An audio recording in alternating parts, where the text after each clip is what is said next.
जे काही टेंडर गेलेले आहेत हे कोट्यवधीचे फक्त लूट चालू आहे नगर परिषदमध्ये.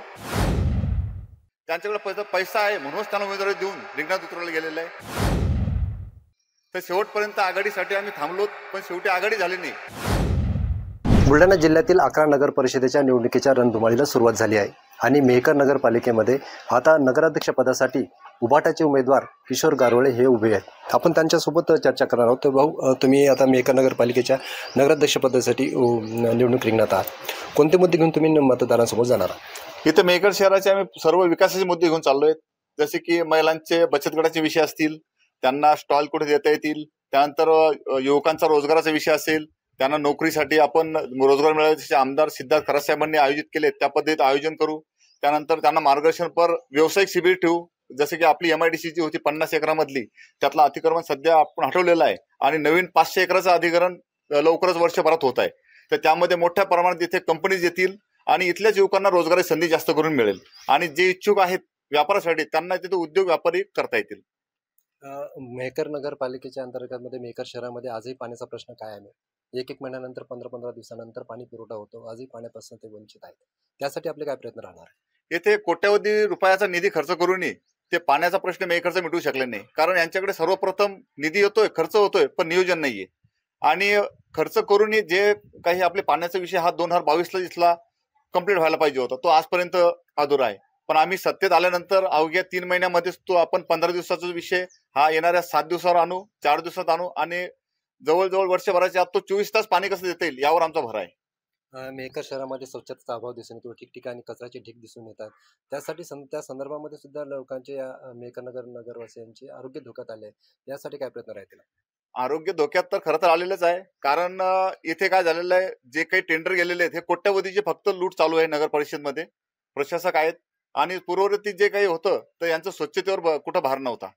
जवळजवळ तुम्ही कुठेही मेहकर शहरात नाल्या जर बघसाल तर पूर्ण तुडुंब भरलेले आहेत, कचरा पडलेला आहे, कचरा कुंड्या नाही आहेत.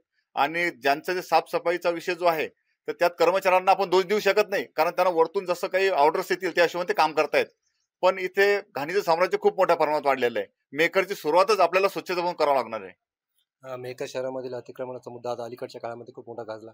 शहराचं अतिक्रमण करण्यात आलं. बरेच अतिक्रमणधारक जे छोटे व्यावसायिक होते ते बेरोजगार झालेले आहेत. यांच्यासाठी काय मोठं आपलं एखादा उपक्रम किंवा एखादा विजन आहे का आपल्यासमोर? नाही, इथलं जे अतिक्रमण काढण्यात आलं हे ते एकदम समजा त्यांच्यावर अन्याय झालेला आहे, सरळ म्हणतील आपल्याला. कारण त्यांना कोणत्याही पद्धत एकदम इतकं दिवसाचं काम नव्हतं. कारण तुम्हाला जर त्यांना कुठेतरी शिफ्ट करायचं होतं तर तुमच्याकडे जागा अवेलेबल होती. तुम्ही पूर्ववत पहिले तिथे व्यवस्था करायला पाहिजे होती आणि नंतर त्यांना शिफ्ट करायला पाहिजे होतं. आज रोजी यांनी चालू त्यांच्या व्यवसायामध्ये डिस्टर्ब करून त्यांना तिथून काढलं. आणि एक तर त्याच ठिकाणी यांनीच बसायला त्यांना काही परवानगी दिलेल्या होत्या आणि त्यांना जागाही म्हणजे रोडची जे बाउंड्रीज आहेत ह्या मार्क करून दिल्या होत्या. जसं की डिवायडरचा मुद्दा मेहकर बऱ्याच दिवसा चालतोय. तर आपण जर सोनाटी चौफुली जिजामाता राष्ट्रीय जिजामाता चौक ते सोनाटी चौफुलीचा विचार जर केला तर रोड फक्त 60 फुटाचा आहे. त्यामध्ये डिवायडर बनलेले आहेत आणि डोंगर रोड जो आपला आहे सध्या पूर्व तो 80 फुटाचा आहे. मग जर का 60 फुटाच्या रोडमध्ये डिवायडर बनवू शकतात तर 80 फुटा रोडमध्ये का बनवू शकत नाहीत? तर त्यांनी फक्त डिवायडर नावाखाली ते अतिक्रमण काढले आणि तिथे कोणतेही त्या जागेवर काही केलेलं नाहीये. म्हणजे त्यांच्यावर टार्गेट म्हणून त्यांना तिथून उठवलेलं आहे. घरकुलाचा प्रश्न मध्ये गाजला. ते घरकुल खूप मोठ्या प्रमाणात बांधण्यात आले. कोट्यवधी रुपये खर्च करण्यात आले आणि अद्यापर्यंत लाभार्थ्यांचा लाभ मिळाला नाही. नाही, घरकुलचं काम तर आपण फक्त बिलं काढण्यापुरतं कंप्लीट दिसते, पण अक्षरशः तुम्ही जाऊन जर बघसाल तर त्यामध्ये भरपूर मोठा काही घोटाळा आहे आणि त्यामध्ये ते कामही कंप्लीट नाहीये. त्याचं सध्या पाण्याची व्यवस्था नाहीये, त्यांना लाईनची व्यवस्था नाहीये. तिथे जे लोक राहत आहेत अत्यंत बिकट परिस्थितीत राहत आहेत. त्यांचे दिवस फक्त काढतायत. त्यांना नाईलाज म्हणून तिथे राहावं लागतंय. आणि आता तुमच्या समोर या निवडणुकीमध्ये शिंदे सेनेचा एक उमेदवार आहे, काँग्रेसचा उमेदवार आहे. कशा पद्धतीने निवडणूक लढणार आणि तुम्हाला तुमची लढत कोणाशी होणार आहे? नाही, आमची लढत तर एकतर्फी राहणार आहे. विजय आमचाच आहे. कारण शिंदे सेनेचे उमेदवार जे आहेत त्यांचं ते संघटनेतले नाही आहेत.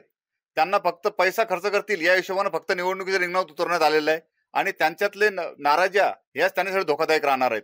कारण त्यांचे जे कट्टर कार्यकर्ते आजपर्यंत त्या भरोश्यावर होते की आपलं कुठेतरी अध्यक्ष तिकीट मिळेल, मानपान मिळेल, कुठेतरी आपल्या हातात 2 कामं करायला आपल्याला चान्स मिळेल किंवा समाजकारणात आपल्याला जे संघटनेत काम केलं तर समाजकार्यात कुठेतरी आपल्याला त्याचं फळ मिळेल. तर त्यांना कोणत्याही प्रकारचं फळ न मिळता त्यांच्याकडे पैसा आहे म्हणूनच त्यांना उमेदवारी देऊन रिंगणात उतरवलं गेलेलं आहे.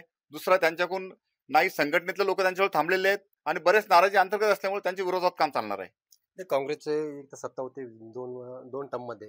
ते काँग्रेसचे लोक तुमच्या विरोधामध्ये काम करतायत असं वाटतं, असं चित्र दिसत आहे. काय काँग्रेसचे लोक आहेत त्यांच्यासोबत का तुमच्यासोबत आहेत? इथे माननीय आमदार सिद्धार्थजी खरात साहेब यांनी आघाडी टिकून ठेवण्यासाठी खूप प्रयत्न केलेत, कारण ते आघाडीचे आमदार आहेत. तर शेवटपर्यंत आघाडीसाठी आम्ही थांबलो, पण शेवटी आघाडी झाली नाही. परंतु काँग्रेसमधल्याच काही लोकांना ते पटलेलं नाहीये. त्यामुळे काँग्रेसचा जो नगराध्यक्ष पदाचे 2 उमेदवार याच्यामध्ये होते, कासमभाई गवळे आणि विलासरावजी चनखोरे. तर त्यांचा विलासरावजी चनखोरे यांचा संपूर्ण गट आमच्यासोबत आलेला आहे, तो बिनशर्त आलेला आहे. त्यामुळे त्यांचा सर्वांचा काँग्रेसचा जो खास तो म्हणजे त्यांचाही एकनिष्ठ कार्यकर्ता म्हणता येईल काँग्रेसचा, तो आज रोजी दुखावलेला आहे, फुटलेला आहे, तोही त्यांच्यापासून दूर झालेला आहे. त्यामुळे त्यांची शक्ती अर्ध्याहून कमी होऊन गेलेली आहे. तुम्हाला खात्री आहे तुमचा विजय होईल म्हणून?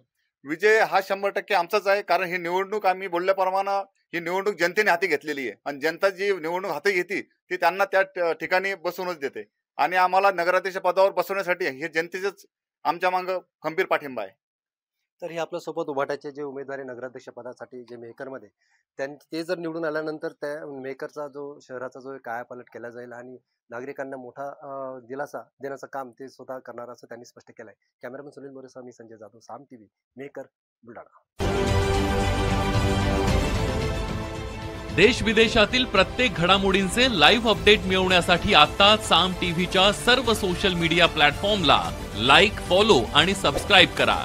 तसंच सर्व नोटिफिकेशनसाठी बेल आयकॉन प्रेस करायला विसरू नका.